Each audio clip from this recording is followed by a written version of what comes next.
So we bring you all these and more in the next 60 minutes. Good afternoon to you. Welcome to the news. You're on First TV, on your First Digital Television, and it's live from our studios here in Accra. My name is Alfred Akanse.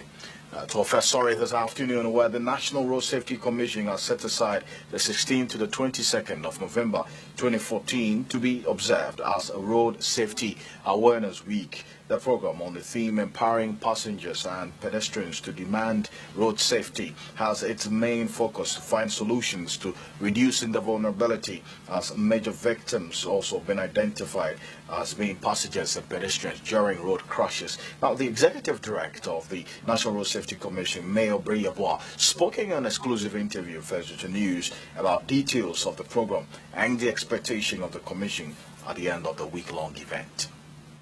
Annually, the National Road Safety Commission sets aside the second week of November to be observed as Road Safety Awareness Week. The week-long awareness is geared towards reducing road safety challenges that have, from the beginning of the year, contributed to road fatalities claiming many lives. This year, available statistics from the Commission indicates that road crashes have claimed over 1,400 lives from January to October, which the Commission has described as alarming. According to the Executive Director of the Commission, Mrs. Mary Obri Yebua, it is their expectation the program will help curtail the rise in road fatalities recorded around this period every year. This is a week that we need to raise awareness of road safety issues in Ghana, and also to get the media engagement so that we can discuss road safety issues that concern us as a country. And also we want to raise pedestrian then passenger safety awareness so that they would demand road safety within this period. So it's just to heighten road safety, and we've been doing this for so many years. Every the third week of November have been instituted as the Road Safety Week, and that's why we are. So at the end of this week's celebration, what are your expectations? She further lamented over the failure of the Commission to meet its targets in the reduction of carnage on the roads for 2014. All aware, during Christmas time, normally we have increase in road traffic crashes, and this has its attendant injuries and deaths. And if you look at the statistics, as at September, it still showed that quite a number of people had died, over 1,400 people.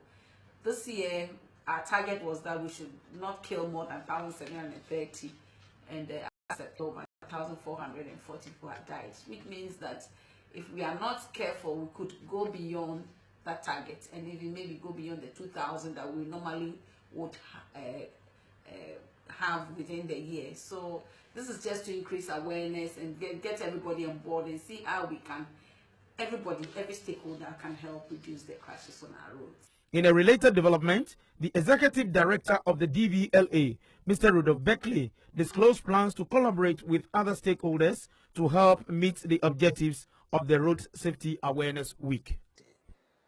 Don't forget that the goal of road safety is to ensure that we have fatalities before even the year 2020. But then if you look at the figures, it's like we are not getting to that target, which means that active players in the industry must do a lot more to ensure that our roads are rid of this unwarranted and unacceptable level of fatalities. It is a concern to all of us. It's the reason if you come to my environment, where the driver issues and the vehicle issues are of concern to us, we have deployed a lot of measures to also contribute to the effort of the reduction, the significant reduction of this fatality. Typical amongst them is the issue of the seatbelt, which we have even implemented. And the seatbelt implementation process is ongoing perfectly well. What is this supposed to do? It's supposed to ensure that even if there's a crash, fatalities or injuries occasioned on account of a crash are reduced to the barest minimum, so that we can ensure survivability of occupants of vehicles when there's a crash. And this particular intervention we have deployed seriously and is working wonderfully, to the extent that we currently are registering only vehicles who have seatbelts in each and every seat in a vehicle before we do the registration. Let's still stay a bit further with education, and this afternoon the University of Professional Studies, UPSA, has gained full membership status to the Accredited Council for Business Schools and Programs, ACBSP, to offer international business-related programs at bachelor and doctorate levels. Vice Chancellor of the UPSA, Dr. Who made it known to us, the graduates at the Saturday University's 6th graduation and congregation. The move forms part of management's vision to enhance the institution's international presence. He noted that ACBSP, a global body that accredits businesses, accounting and business-related programs at the bachelor, master and doctorate degree levels worldwide. And this was made known by the Vice Chancellor of the school, Dr. Joshua Alabi. In total, 2,437 students who offered different programs such as banking and finance, auditing, marketing, corporate governance and information technology management all graduated.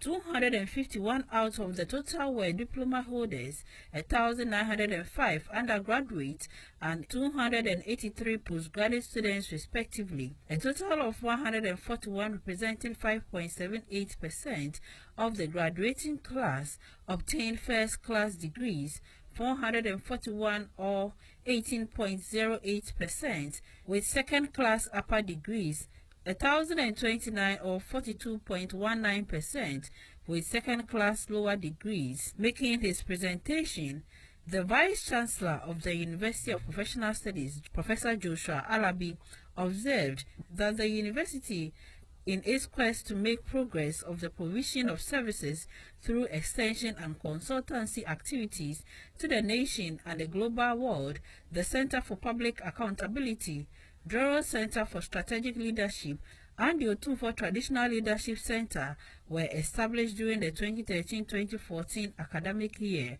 Professor Alabi announced that plans are far advanced to introduce the distance learning program of the university.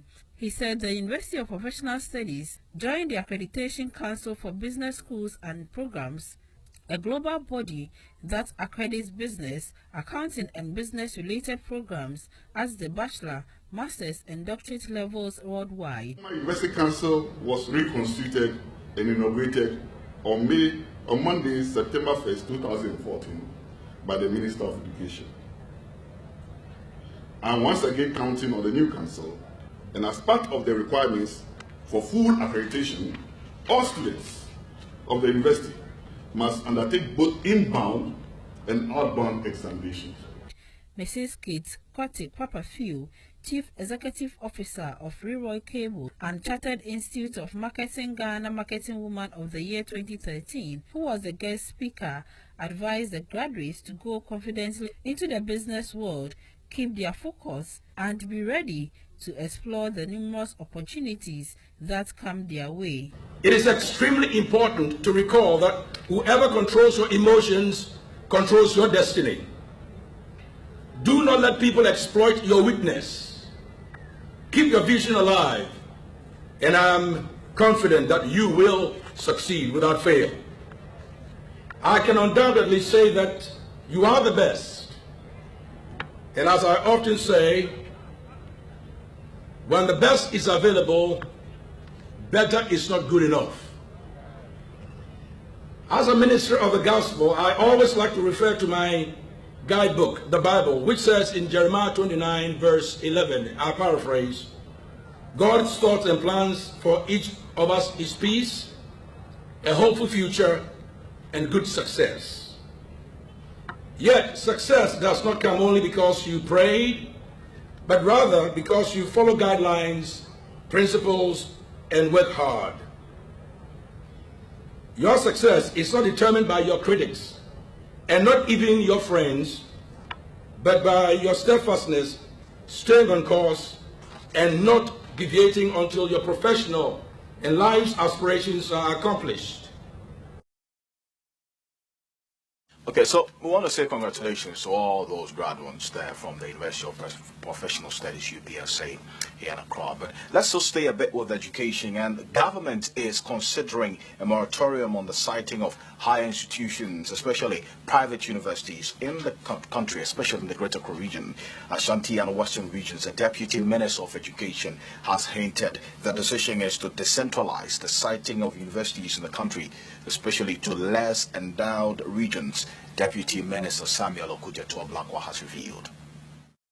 Samuel Okudzeto-Ablakwa made this known over the weekend during the 8th congregation of the Ghana Institute of Journalism in Accra. Mr. Okudzeto-Ablakwa said government is reviewing Act 494 that establishes higher institutions in the country. The North Stone constituency member of parliament also said the review will ensure that private universities go through the National Council for Tertiary Education first for accreditation rather than the National Accreditation Board.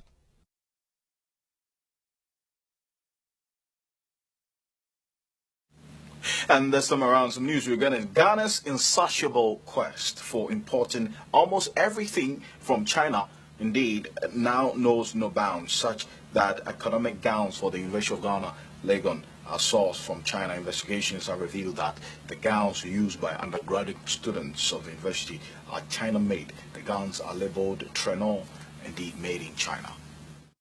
Director of Public Affairs at the University of Ghana, Mrs. Stella Amwa, who spoke to the Finder when contacted on the issue, would initially not accept that the gowns were made in China until she was told the labels on the gowns indicated so. Mrs. Amwa then proceeded to explain that initially the gowns were produced in Ghana, but due to some challenges with collecting them back after renting them out to students, the university decided to outsource them to a company to handle it. Our gowns in the past were done here. We have made them in Ghana. Now we outsource with a company, and Academic Affairs would have those details, she continued. She further explained that we outsourced because people were not returning the gowns, so we have outsourced so that we can give it to a company to deal with. That is what is being done now. When Mrs. Amwa was reminded that she had earlier stated that the procurement of the gowns had been outsourced to a company, she explained that her use of outsourcing was in connection with the Ghana Institute of Journalism, GIJ,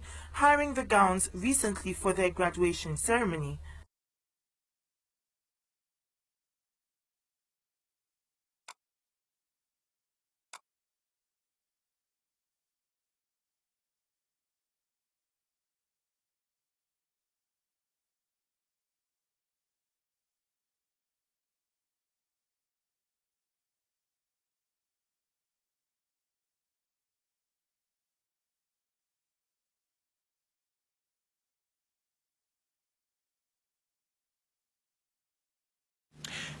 With more than 1,300 reported deaths from Ebola in the West African sub-region, the spread of Ebola continues to be a health crisis, but it is also having a devastating effect and impact on the economies of affected countries.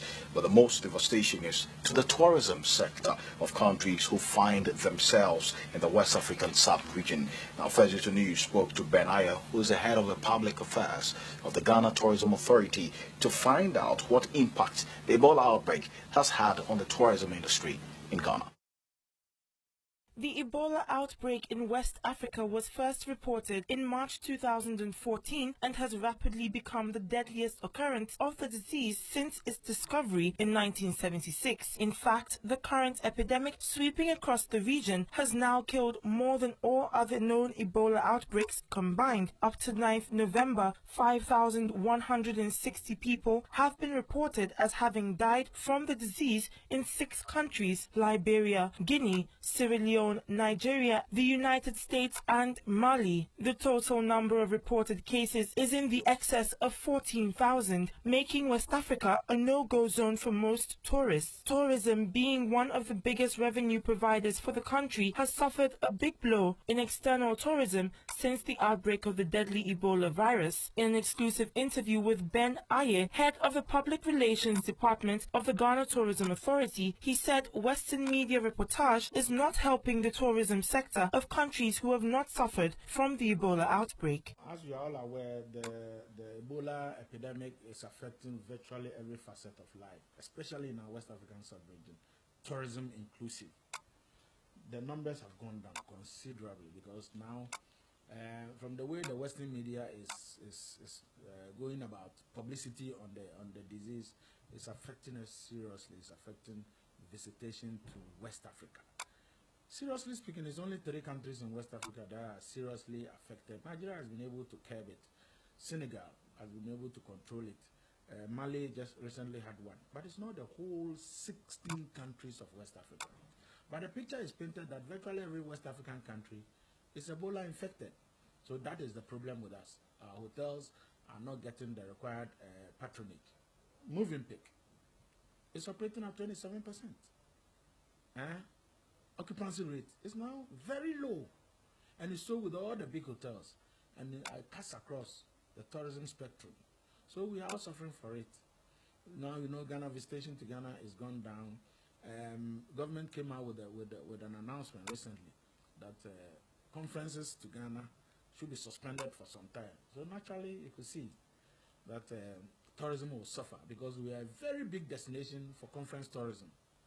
And if government comes out to say a thing like that, we will naturally, but government's intervention is also very crucial, very important, because we don't know who is bringing the disease here. So within this period, our tourism will really suffer. But tourism has the tendency of bouncing back. So now you can see that the rate of infection of Ebola is going down considerably.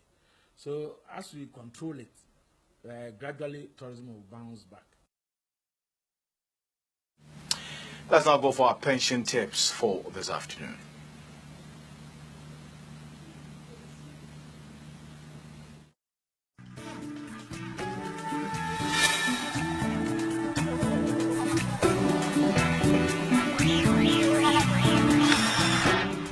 We continue on our tips on pension mistakes to avoid opting out of your company's pension scheme. If you walk out of your workplace pension scheme, you could miss out on thousands of cedis. This is because lots of companies match employee contributions, so ignoring a company pension scheme effectively means saying no to free money. All workers do have the right to opt out of the pension scheme, but you will be automatically enrolled if you change your employer.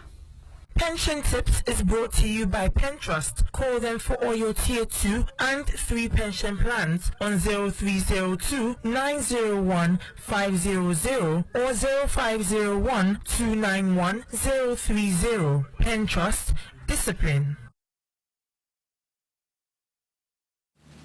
Well, slavery still seems to be a problem, especially even in the 21st century. This is according to anti-slavery campaign group Walk Free, whose recent report reveals that some 200,000 Ghanaians are living as modern slaves. Now, the group's Global Slavery Index indicates that amongst 167 countries surveyed, Ghana ranked the 21st, representing a drop by 3 places from last year's 18th position. So that's according to the detail. But there's more on this particular survey after this quick break. Don't go away.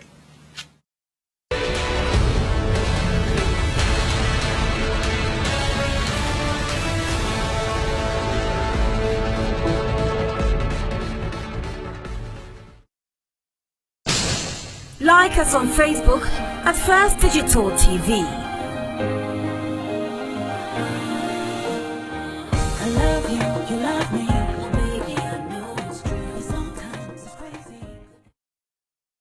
You can now pay your 20 Ghana Cedis First Digital subscription at your nearest GN Bank. Just walk in with your UN number, which you can find by pressing CAS on your remote. Please pay now to avoid disconnection. Call 0243 002222 for more information. First Digital, for the Ghanaian in you.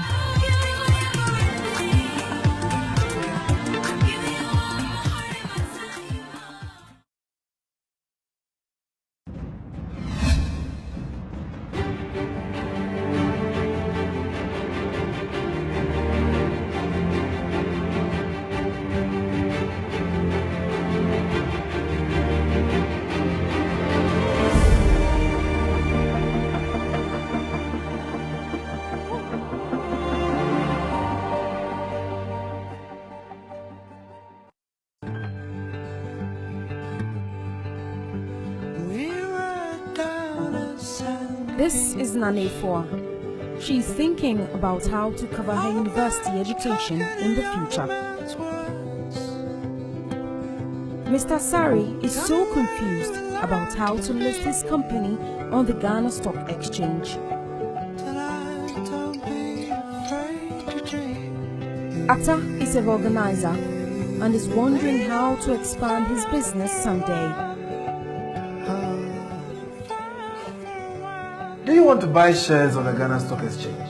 Or probably sell your shares? Are you interested in investing in treasury bills? Have you been thinking about listing your company on the Ghana Stock Exchange? Talk to GN Investment today. You can reach GN Investment on 030-9788-3819. Effort's parents learned from GN Investment how they can invest money to pay for her university tuition. GN Investment helps Mr. Sari with market research, company valuation, and how to list his company on the Ghana Stock Exchange. GN Investments visits Atta and advises him on how to grow his small business. At GN Investments, we proudly say that we invest with discipline.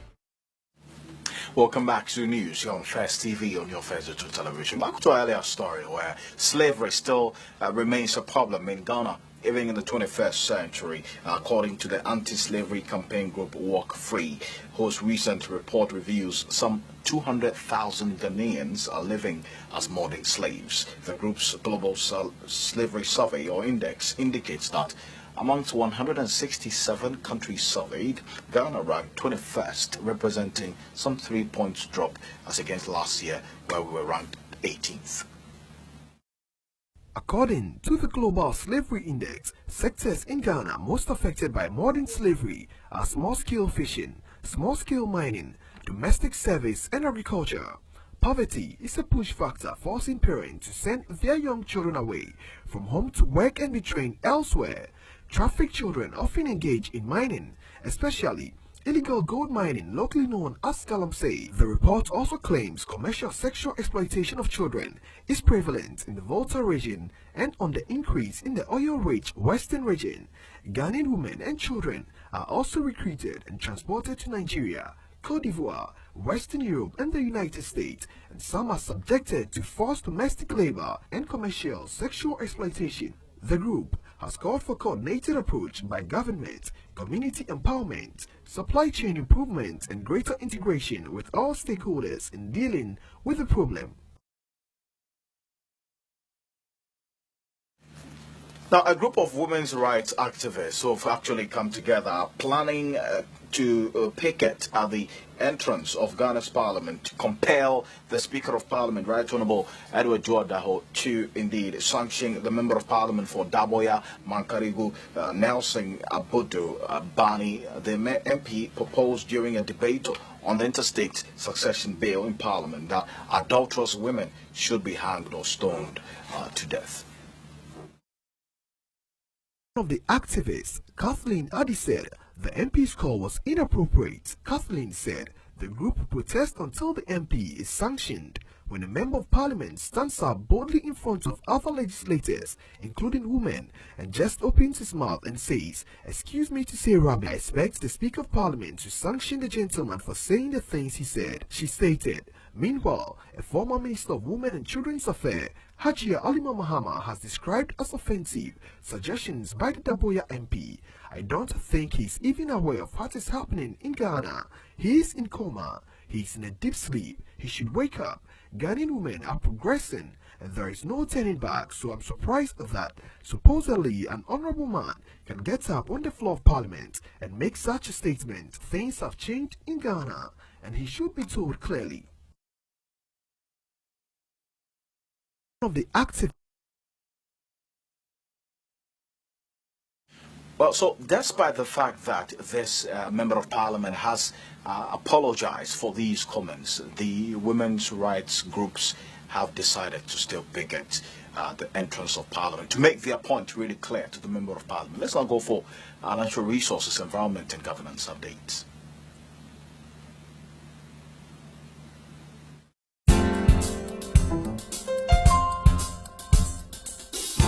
Nigeria has been accused of disrespecting its contractual agreement to supply Ghana with gas, thus worsening Ghana's load-shedding exercise, the energy minister has said. Since the inception of the West African Gas Pipeline project, Nigeria, which is responsible for supplying Ghana, Togo and Benin with natural gas, has proven to be unreliable. Communications consultant at the energy ministry, Edward Bawa. Nigeria was supposed to send 123 million cubic feet of gas to Ghana, but it is only able to send around 49 cubic feet of gas. The penalty for the entire contractual period, if Nigeria fails to meet the supply requirement, is $20 million, an amount Mr. Bauer said was not punitive enough. Since gas started flowing through the West African Gas Pipeline, Nigeria has demonstrated that they can't be relied upon to give us gas, he underscored. Meanwhile, the Ghana Grid Company, Gridco, says it will have to reduce power supply to consumers further if Nigeria's gas supply to the country continues to dwindle. But Mr. Bauer said the Volta River Authority, VRA, is talking with other suppliers who, over the period, see how they can give gas to Ghana as the country awaits its own gas.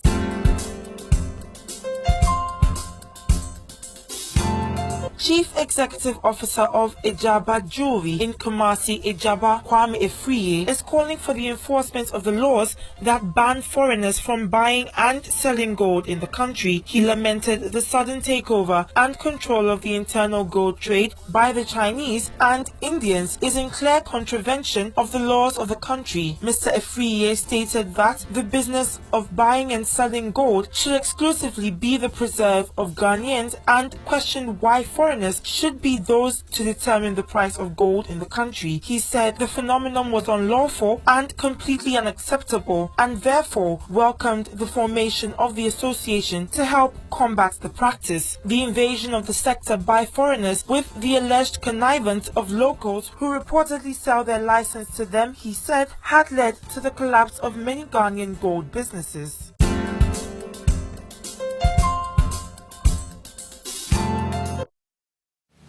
We'll now go for our business news for this afternoon.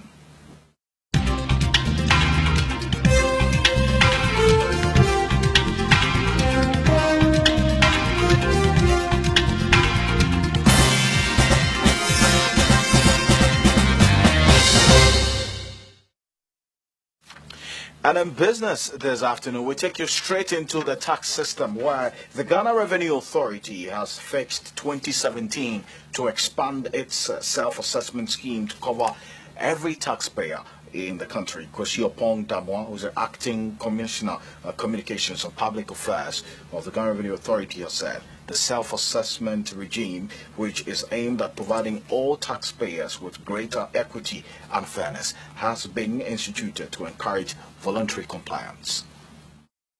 Mr. Opong Damwa explained at a tax education forum for taxpayers drawn from Tema, Spintex and Legon medium tax offices that the self-assessment scheme will require taxpayers to fulfill their tax obligations by computing their own liabilities and submit the self-assessment.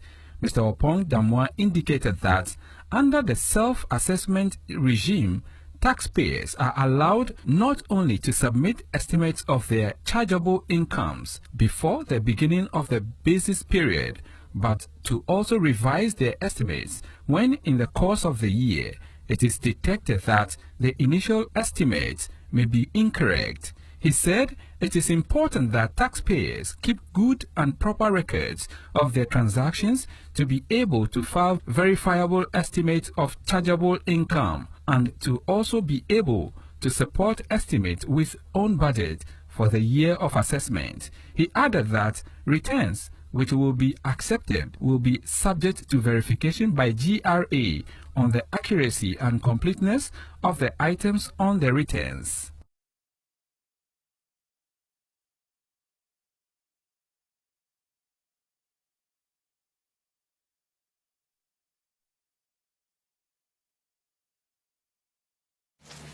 And now, workers of the Ayensu starch factory at Bojase in the central region have embarked on a sit-down strike to demand better remuneration.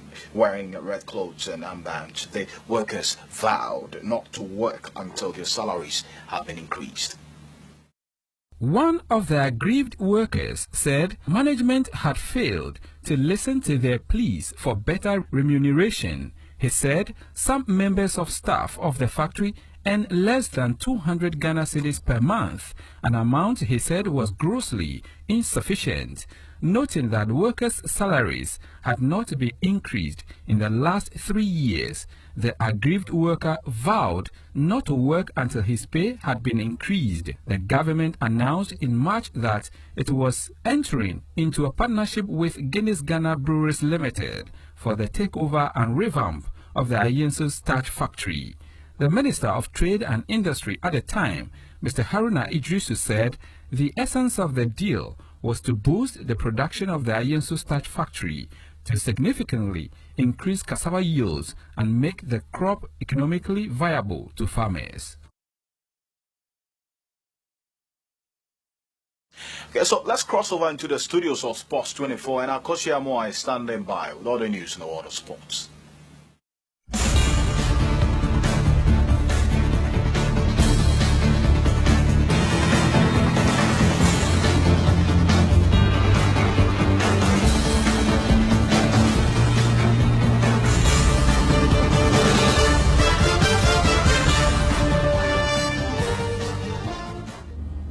Good afternoon to you and welcome to the sports segment from the studios of Sports 24 with me, Akosi Amoah.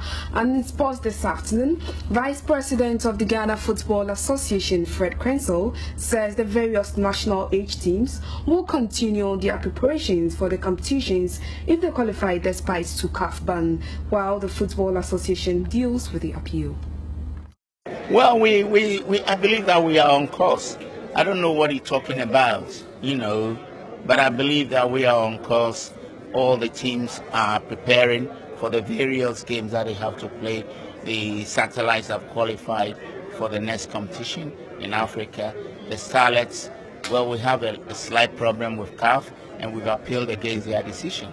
So I believe that things are going on smooth as well. So I believe things are moving on smoothly.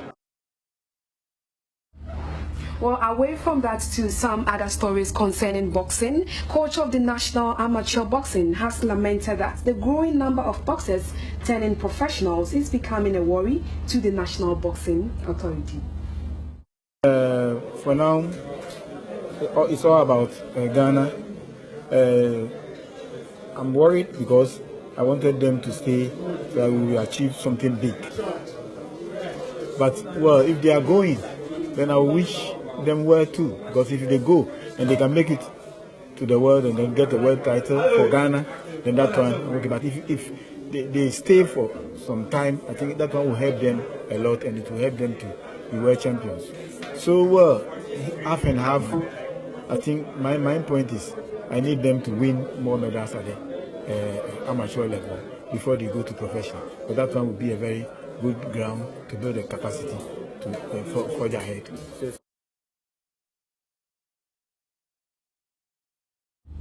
So that's it for the sports news from the studios of Sports 24 with me, Akosi Amoah. We're going back into the studios of First TV where Alfred brings you more news. Please do stay.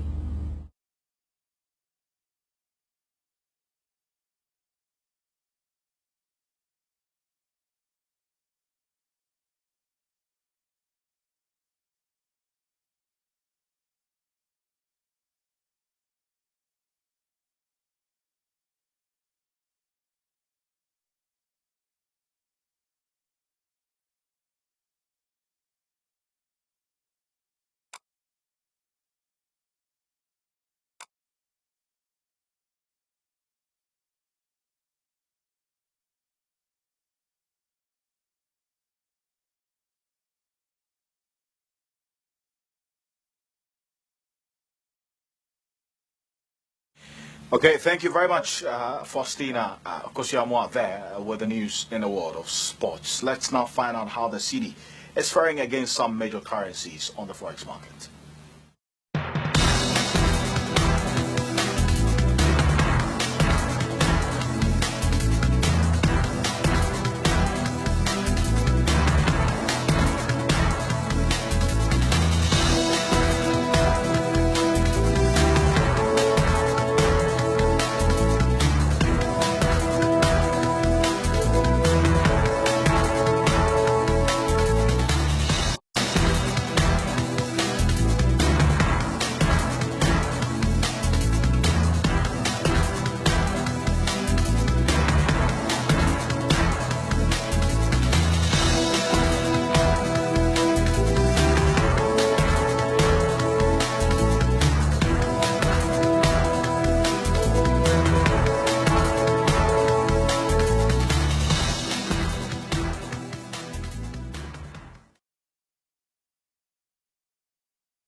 Let's now go into the world of entertainment for some entertainment news.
Good afternoon and you're welcome to the entertainment segment of the news with me, Scholastica Akwin. On to our first story, dancehall royalty Shatta Wale has outdoored a new track termed Holy Bible, which features D2. Shatta talks about his faith in God, explaining because of the blessings of Jah rivals cannot contest him. Shatta further urges faith-based people to show their Bible as proof of their faith in Jah. The controversial musician Charles Ni Amamensa Jr., aka Shatta Wale, descended heavily on Charterhouse series of videos he released online accusing them of being corrupt. Shatta Wale delivers his sermon in English, Pidgin, Patois and Ga. D2 provides some good singing, while he also urges folks to put God first in their dealings. Genius adds a dose of his magic to this one as well. God, you are so wonderful. God, you are wonderful. God, you created heavens and on the earth. You did everything all out as it. God, you are so wonderful. It was great. Wow, that's our own Shatta Wale singing Holy Bible. I can't wait to hear that track. But on to our next story, Ghanaian actress Juliet Ibrahim was one of the many celebrities who gave out awards at the just ended MTN Foresight Music Video Awards held at the Accra International Conference Center. The beautiful actress was on stage with her colleague Kisak Bekle to present an award won by Sarkodie. Juliet Ibrahim is one beautiful actress in Ghana who has not been fingered for wearing hip pads, but what the Shattered Romance actor wore to this year's Foresight Music Video Award said something else. Could that be as a result of her posture, or was she actually wearing fake hip pads? It's a question we are asking, so watch the video below and make your own judgment. HitsGH.com.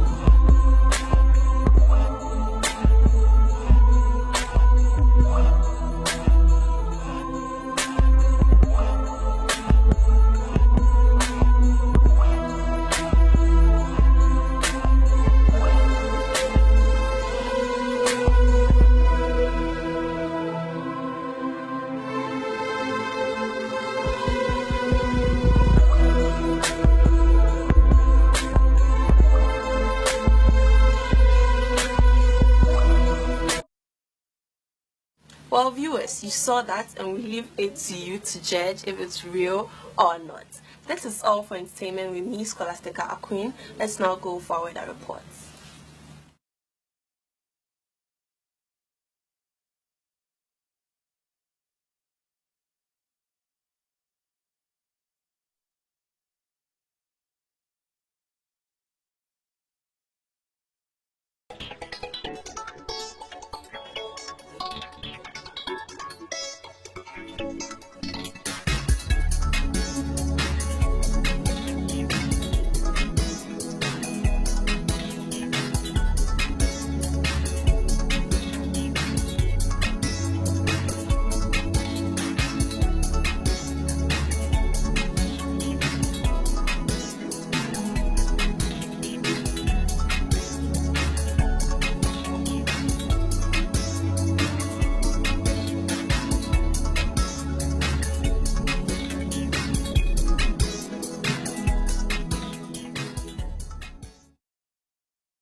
There's more news after this quick break here on First TV on your First Digital Television, right here. Do stay.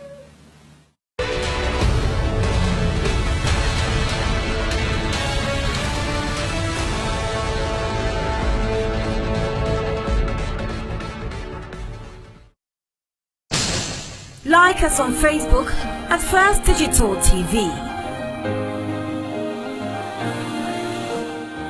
I love you, you love me, baby, I know it's true, sometimes it's crazy.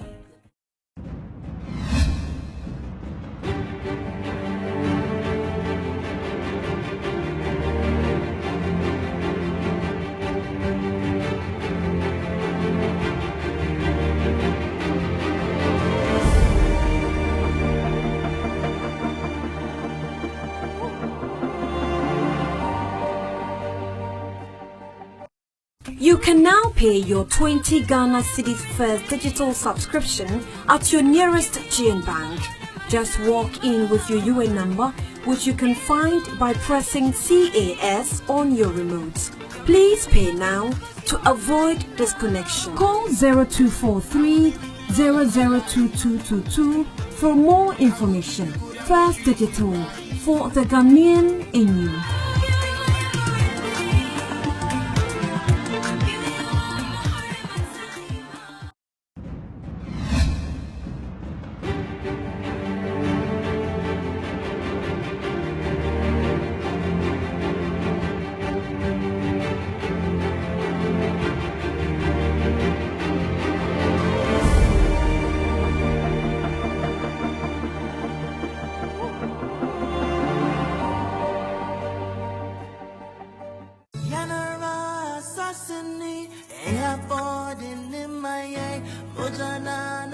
Hello, my name is Annie Efwa Ampopo, host of the First Show on First TV on a platform First Digital. The First Show displays to you a lot of issues on your table. Talk about education, social matters, security, politics, and of course, entertainment. What is government people think was some animal somewhere? Government is you and I, it's our money. If you want me to debate him on good economic governance, invite me. We've done things the same way for many years and we are not getting any different result. You have to balance it. You have to find a way and you have to find champions there. The fact that a journalist may not be professional at what he or she does not give anybody the right to assault the journalist in the line of duty. You can't say someone should dress the way you like. If the fabric is very busy, the style should be as simple as possible. We rise above the noise every Monday to Friday and join me from 6:45 to 9 a.m. as I serve you with breakfast. The First Show, issues worth your time.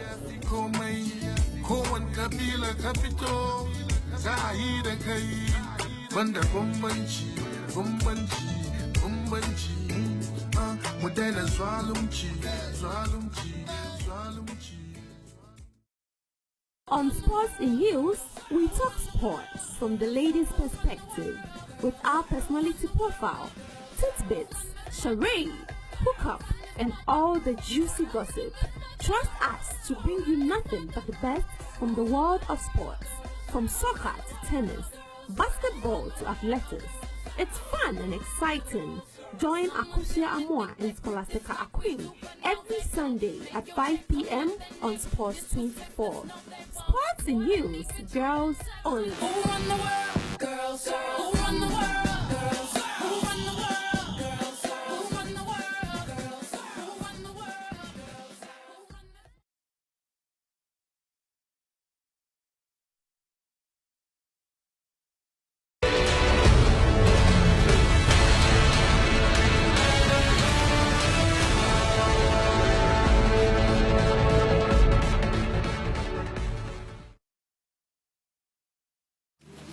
Welcome back to your news on First TV. Let's now go for some international news.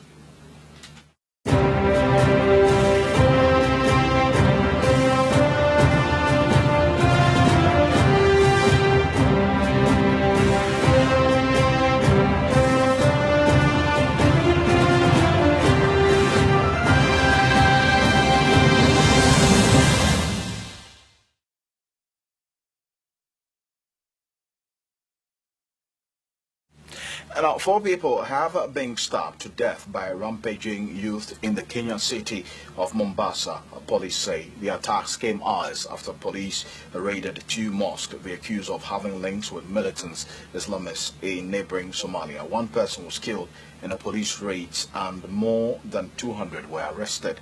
Witnesses say masked youth armed with machetes then went on the rampage in the Kisiano area of the city, attacking people waiting at bus stops. Very sad development in Kenya there. But let's move away from Kenya into some more stories where in France, the daughter of a French hostage kidnapped by jihadists in Mali has spoken of her shock after he appeared in a video clip pleading for his release. Diane Lazarevic told French radio she was worried about the health of her 50-year-old father, Serge, who she said appeared frail and thin. But into Mali, where we're getting reports of Ebola being on high alert after authorities in Bamako confirmed the 5th case of Ebola in the country. Now, Malian President Ibrahim Boubacar Keïta visited a treatment center earlier today where the humanitarian medical group Doctors Without Borders is receiving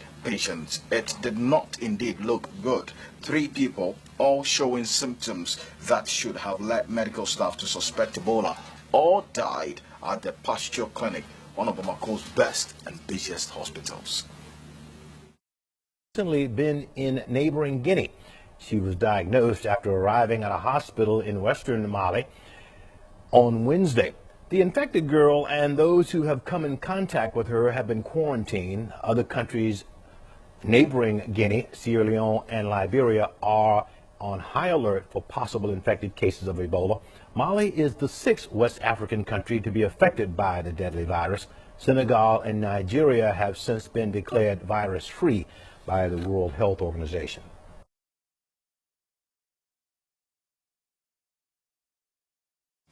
Okay, so that's it for the news this afternoon. It came to you live from our studios here in Accra. But before we go, let's take a recap of some of the news that made headlines this afternoon.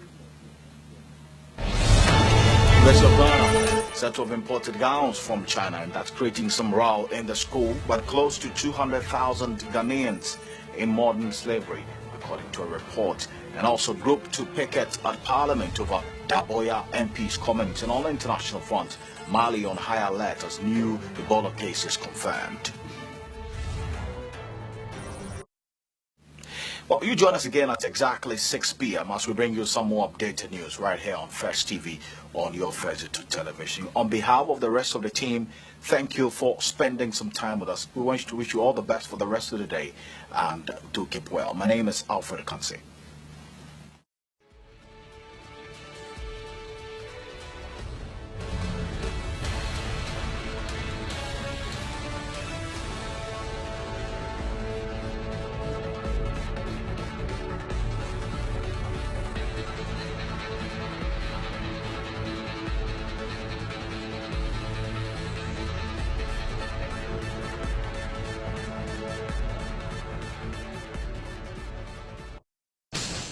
Like us on Facebook at First Digital TV.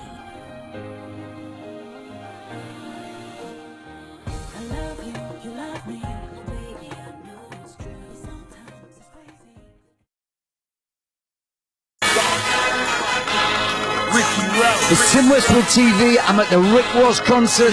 I'm going in, baby. This song has been shut down into the power and the victory.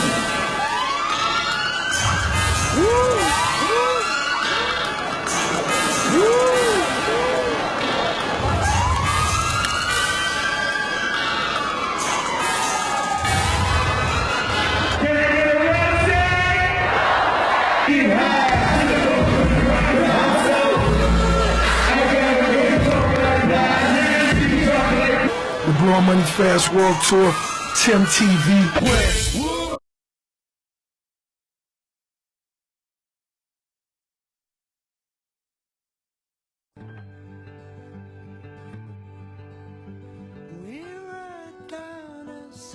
This is Nane Foa. She's thinking about how to cover her university education in the future. Mr. Sari is so confused about how to list his company on the Ghana Stock Exchange. Atta is a organizer and is wondering how to expand his business someday. Do you want to buy shares on the Ghana Stock Exchange? Or probably sell your shares? Are you interested in investing in treasury bills? Have you been thinking about listing your company on the Ghana Stock Exchange? Talk to GN Investment today. You can reach GN Investment on 030-9788-3839.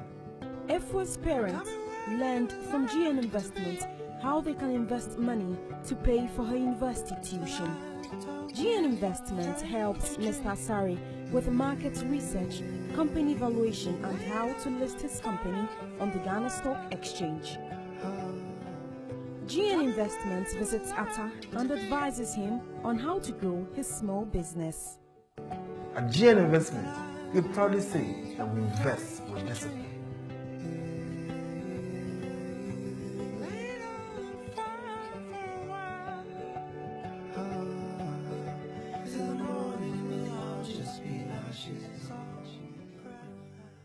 You can now pay your 20 Ghana Cedis First digital subscription at your nearest GN Bank. Just walk in with your UN number, which you can find by pressing CAS on your remote. Please pay now to avoid disconnection. Call 0243 002222 for more information. First Digital, for the Ghanaian in you.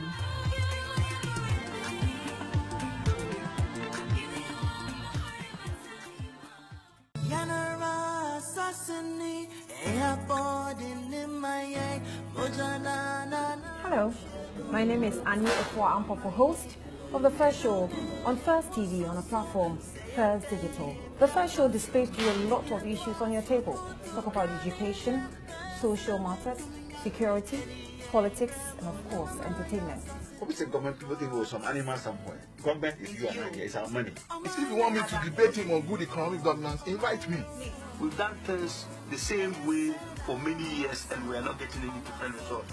You have to balance it. You have to find a way and you have to find champions there.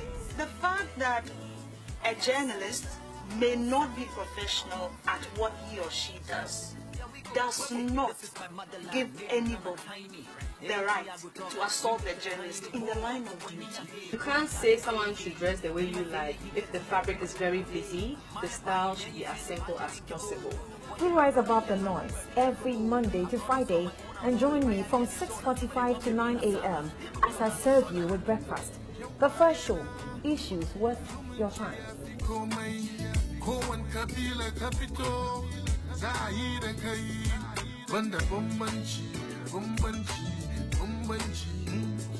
Mu daina zalunci